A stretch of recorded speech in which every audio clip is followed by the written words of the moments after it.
Olá, meu querido irmão, minha querida irmã, vamos caminhar com Jesus? Eu sou o pastor Davidson e é com muita felicidade e honra que estou aqui juntamente com você para aprendermos mais com Jesus Cristo. Amém? Por isso, o tema da nossa aula hoje é como ler a Bíblia, como fazer o nosso devocional.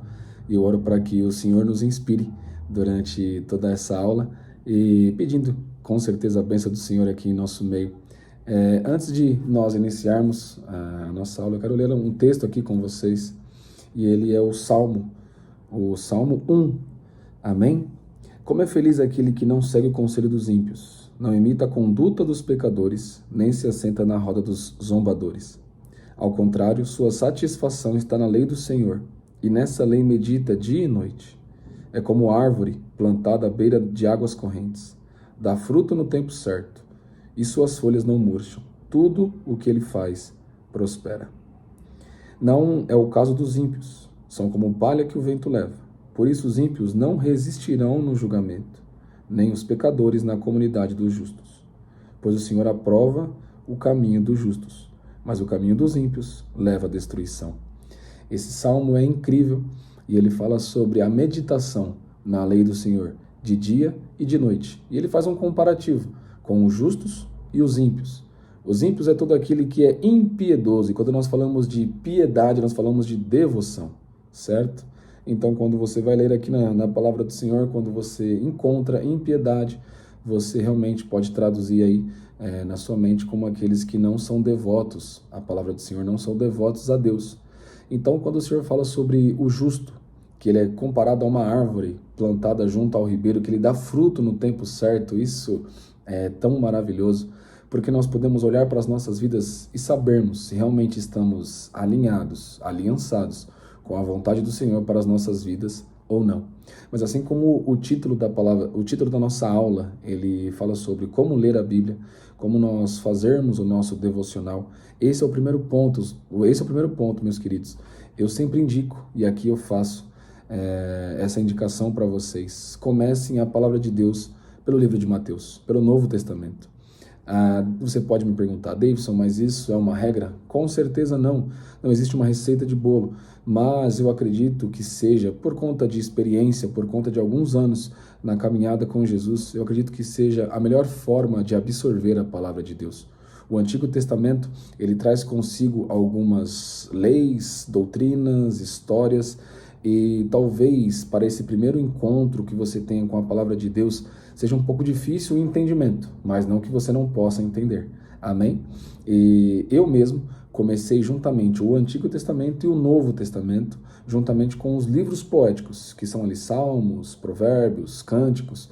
Então, eu sempre lia um capítulo do Antigo Testamento, um capítulo do Novo Testamento, um capítulo desses livros poéticos. Mas a minha indicação é que você inicie pelo Novo Testamento, a partir do livro de Mateus, e siga então até o Apocalipse. Não precisa ter medo do Apocalipse, porque no final Jesus vence. Amém, meus queridos? E você pode gerar mais uma dúvida aí no teu coração, mas daí você, após ler o Novo Testamento, né, o que você me indicaria? Eu indicaria novamente que você comece pelo Antigo Testamento, mas não pare de ler o Novo Testamento. Então, comece a fazer leituras conjuntas. Um capítulo do Antigo Testamento ou dois, veja o que você tenha disponibilidade, tenha o desejo de buscar, de conhecer, e juntamente um ou dois capítulos do Novo Testamento, porque sendo assim você vai tendo uma noção cada vez maior do que o Senhor quer dizer para nós, certo, meu querido? E uma palavra que precisa entrar no teu coração como uma flecha é a respeito da meditação. No original, quando nós vamos traduzir do hebraico para a nossa língua, a palavra Hagá não tem essa pronúncia, mas é mais ou menos como você lê no português. E ela traz esse conceito de meditar como pensar e imaginar. E o que o Senhor quer dizer com isso para nós, né? Que nós devemos ler a palavra do Senhor, ler a sua palavra e pensar nela durante o dia. E meditar nela durante o dia. E imaginar a sua palavra. Você pode ler, você deve decorar, e você deve, meu querido, continuar pensando nela durante o seu dia, porque com certeza virá uma ocasião para que você a coloque em prática. e cumprindo esse movimento que o Senhor nos ensina, vai gerando uma transformação no seu interior, de dentro para fora.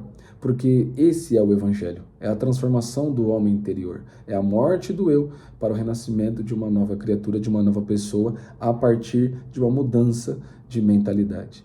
E a palavra de Deus, ela tem esse poder. A palavra de Deus, ela traz consigo essa força. Outra palavra que nós podemos aqui acrescentar, a meditação, que diferentemente de um budismo ou qualquer outra religião, onde eles pedem para que você esvazie a sua mente, na verdade você tem que povoar a sua mente com a palavra do Senhor. Então eu quero que você entenda que ler essa palavra, assim como esse Salmo de capítulo número 1, você deve, se conseguir, decorá-lo.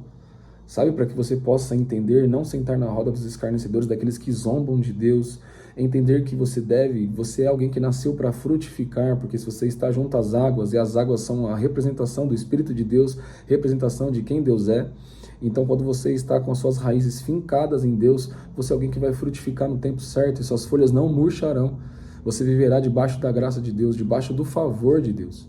E uma palavra que eu posso acrescentar à meditação é ruminar. Muitas vezes você vai ver na palavra de Deus falando a respeito dessa prática de ficar pensando na palavra de Deus, mas assim como um animal, ele rumina um alimento. Vamos colocar aqui um exemplo como a vaca, ela vai comer ali do seu capim e ela vai jogar para dentro do seu estômago, mas ainda não houve toda a digestão. E ela traz de volta ali para sua boca, ali para sua língua, e ela fica ali mastigando para absorver todos os nutrientes. É assim, meu querido. Você precisa fazer com que todos os nutrientes da palavra de Deus comecem a compor as suas células, comecem a compor quem você é. E assim a transformação vai sendo gerada, porque o Senhor nos disse que nós somos transformados de glória em glória. E quando é que você se depara com a glória de Deus? Quando você abre a tua Bíblia, quando você está num culto, quando você está em conversas espirituais. Esse é o manifestar da glória de Deus, esse é o manifestar do esplendor de Deus. Então, essa é a minha indicação, e aí você pode também, mais uma indicação a respeito de número de capítulos por dia. Meus queridos, fizeram uma conta que se você ler ali de 4 a 7 capítulos por dia, você consegue terminar a Bíblia em um ano.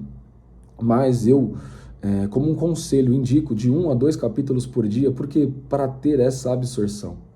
Porque não adianta você passar os seus olhos simplesmente por um conceito, mas não entender o que você está lendo. Sabe?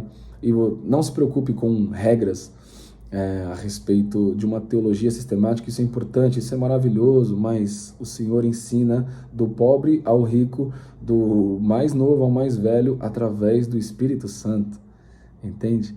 Então, quando você vai lendo a palavra de Deus, o Espírito Santo vai trazendo clareza e revelação a respeito das verdades contidas aqui na palavra do Senhor. Esteja pronto para aplicação diária. Quando você ler na palavra de Deus que você deve dar a outra face mediante uma situação de afronta, isso vai acontecer e vai chegar o momento do Espírito Santo te conduzir. Quando o Senhor te conduzir também a orar por aqueles que te perseguem, isso vai acontecer, então você deve também fazer isso. Quando o Senhor fala que você não deve ser alguém irado, isso também vai acontecer e você também deve colocar isso em prática, porque é assim a ótica que Deus fez para nós, a composição que Deus fez para nós, porque o Senhor quer que sejamos, assim como a palavra de Deus diz, a estatura do varão perfeito, que é Cristo. O Senhor deseja que nós sejamos parecidos com o Filho amado, que é Jesus Cristo. Agora, indo para o devocional, meus queridos, o devocional é um culto doméstico. Então eu quero que vocês entendam, eu quero ler mais um texto aqui com vocês, Mateus 6,6. Talvez vocês possam se deparar aí com em alguma outra aula, algum outro professor falando sobre esse texto, mas ele é incrível. E ele diz o seguinte: mas quando você orar, vá para o seu quarto, feche a porta e ore a seu pai que está em secreto. Então seu pai que vem em secreto o recompensará. E quando orarem, não fiquem sempre repetindo a mesma coisa, como fazem os pagãos. Eles pensam que por muito falarem serão ouvidos. Não sejam iguais a eles, porque o seu pai sabe do que vocês precisam, antes mesmo de o pedirem. Quando o Senhor fala a respeito do paganismo, ele fala sobre aquele povo que não tinha um Deus só. não era um povo monoteísta, era um povo politeísta, um povo que tinha muitos deuses, o Deus Sol, o Deus Natureza, o Deus Mar. Então nós não somos esse tipo de povo, o nosso Deus está bem descrito aqui em sua palavra. Então uma instrução, uma direção a respeito do devocional, meu querido, vá para um lugar, não necessariamente um quarto, pode ser na sala, mas um lugar onde você fique sozinho, e ali naquele momento, coloque um fundo musical, porque é importante, a música nos conduz, sabe? Um louvor, algo do tipo, pode ser até um instrumental, isso são dicas, sabe? Não existe uma receita de bolo, e aí você começa a orar, clamando pela presença de Deus sobre o ambiente, sobre a sua vida. Depois disso, uma coisa que eu sempre peço para que vocês façam, continuem, tenham uma leitura contínua. Então, iniciou ali no livro de Mateus, termina ele, vai até o final, capítulo 1, capítulo 2.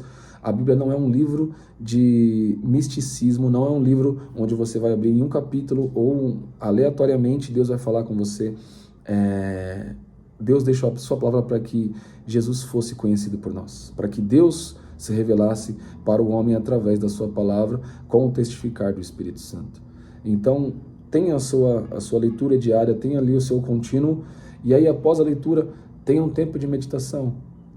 Tenha uma palavra-chave daquilo que você leu, que fique algo ali, assim como nós acabamos de ler, quando você orar, vá para o seu quarto e feche a porta e ore ao seu Pai, em secreto, e ore ao seu Pai. Então, o seu Pai que o vê em secreto recompensará, ou seja, a chave desse versículo aqui é que Deus nos vê enquanto nós estamos no lugar secreto.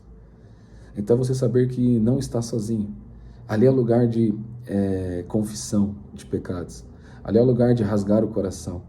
Ali é o lugar onde você vai se expor, vai se desnudar, como no princípio de tudo, assim como Adão estava com Deus.